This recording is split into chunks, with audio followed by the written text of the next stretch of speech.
আসসালামু আলাইকুম। আজকের গল্পটা শুনে আপনি ভাববেন এটা কোনো সিনেমার দৃশ্য, কিন্তু না, এটা একদম বাস্তব। একজন তরুণী বরফে সম্পূর্ণ জমে গিয়েছিলেন। তাকে মৃত ভেবে হাসপাতালেও নিয়ে যাওয়া হয়, কিন্তু কিছুক্ষণ পর তিনি আবার শ্বাস নিতে শুরু করেন। এই গল্পটা যুক্তরাষ্ট্রের জেন হিলার্ড নামের এক মহিলার।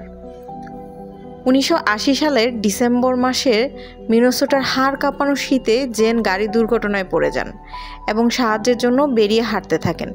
রাতের তাপমাত্রা ছিল -30°C। 3 ঘন্টার বেশি হেঁটে তিনি অচেতন হয়ে রাস্তার পাশে পড়ে যান। সকালবেলা তাকে পাওয়া যায় বরফে জমে যাওয়া অবস্থায়। তার শরীর একদম শক্ত, চোখ স্থির, মুখ বরফে ঢাকা। ডাক্তাররা বলেন তার শরীরের তাপমাত্রা এত নিচে যে থার্মোমিটারেও ধরা যাচ্ছে না। কিন্তু গরম কম্বলে মোড়ানো অবস্থায় প্রায় 40 মিনিট পর জেন হঠাৎ শ্বাস নিতে শুরু করেন।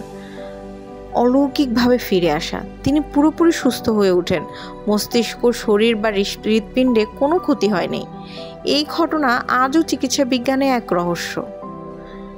আপনি কি বিশ্বাস করেন বরফে জমেও মানুষ বেঁচে ফিরতে পারে? আপনার মন্তব্য জানাতে পারেন। ধন্যবাদ।